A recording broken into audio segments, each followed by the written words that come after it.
two things I want to build right off the bat are my guide track and my click track. Click track, I'm going to be using MIDI. And so the two options, right, are audio tracks, which the WAV files, you're dragging those in, and then MIDI tracks, which is what we're going to be building within the program. So I'm going to use my MIDI track as a click track, and you can double click and go down to rename, or again, I love my little shortcuts. Command R is rename. I'm going to name this click.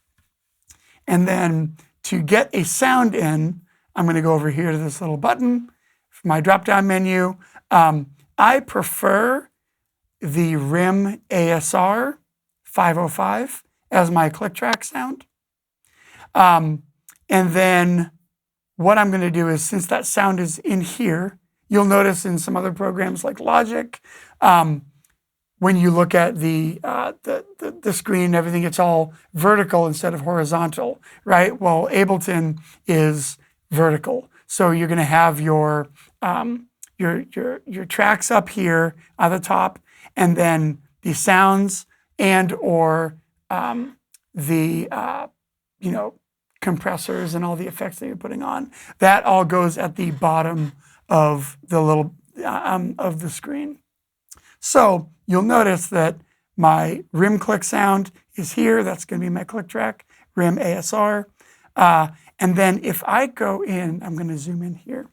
If I just go and click, double click on this bar, a little color appears, and this is my MIDI track. And so super simple. All I'm going to do is click on the pitch that I want. And what I like to do is, for my accent, I like to use an F note. So I go F3.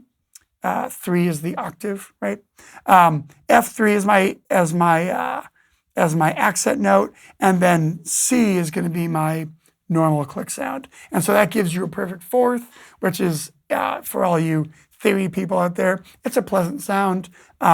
It's not going to be a weird interval. And so I'm going to go over here to my MIDI length, and I'm going to make sure this is 1 bar. And so that's going to show me over here all 4 beats, because we're in the time signature 4/4 for this particular song. So I'm just going to really quickly double click for my F note, which is going to be my accent. And then for beat 2, beat 3, and beat 4, it'll all be just C. So that right off the bat gives me a click, which is super cool. Great job, you've made a click track. We're going to determine the tempo by 2 different ways. You can either, if you're doing just one song, you can go up here to this little tempo up here, and you can change the tempo to whatever you want, right?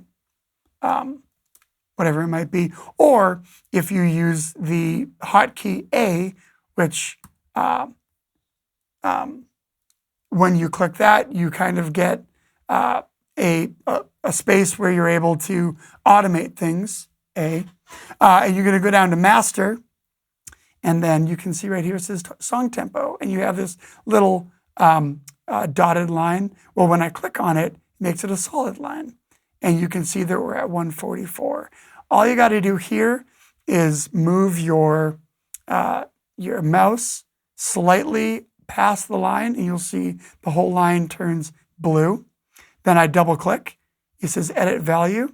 I can change that to whatever tempo I want, and you see it changes up here. And that little red line or red dot means that the tempo is being automated. The cool thing about this is this allows me, if I'm building a full session in arrangement view, it allows me to change tempos. I can even change tempos mid-song. I can even make retardandos or accelerandos, make the speed go up or down, which is like super cool. And once you kind of get the hang of it, it's not that hard. So what I'm going to do is, I have a click track right now, and I can expand it by just clicking and dragging. And you'll notice down here, this little guy says loop. That means that as far as I drag, it's going to loop it, right? Which is super fun. So I have my click track. Now what I want to do is I'm going to get rid of this MIDI track. I'm going to start building my audio tracks. My first audio track that I want to use is we're going to use as a guide. I'm going to rename it guide, which again, you can do double click rename or Command R, which is your hotkey for rename. So I got that going for me.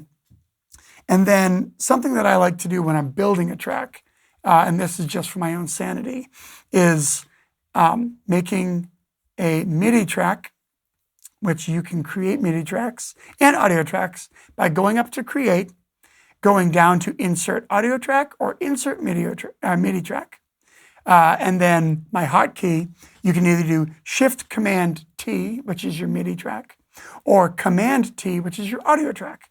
The way I like to think about that is the first things you're wanting to drop in are audio tracks, so Command T, audio track, and then supplemental is your MIDI track, so I'm going to add a shift to that to make it a MIDI track. I'm going to drag that MIDI track to the very top, and I'm only going to use this as a song form, kind of a template. And one thing you noticed when I clicked on the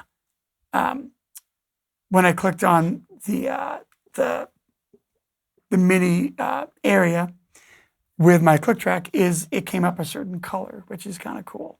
Well, I can drag that and as far as I want, and I don't need to put any MIDI notes in this. So what I can do, and this is kind of a fun little trick, is I can drag this wherever I want. Say I'm making it 8 bars, right? Well, I can make this 8 bars, and then I can rename this. Again, Command R or double click down to rename. I can name this intro. And then you notice right here, I have a color-coded intro field. And then if I double click again, say do another 8 bars, I can change this color to say blue, and I can rename it chorus, right? And so I like to do this on all my songs so that when I'm building tracks on the fly, sometimes I get a day to build tracks, sometimes I get a week, sometimes I get a couple hours. It really helps me when I'm building guide tracks or even running tracks for a live show. It kind of helps me understand the form and be able to read the form on the fly, which is super helpful for me. So say, for instance, just gonna move this over. Say, for instance, I want to start building a song. We're going to use a song from the band I'm out with right now, Sheppard. We're going to use one of their new songs called Daylight. This is a fun one. You'll notice in their folder with all their stems, they have very nicely listed the tempos to these songs. So I'm looking at Daylight. This is at 179 or 179 beats per minute. So I'm going to go down here. I'm going to hit my A from Automate, and I'm going to change this tempo to 179.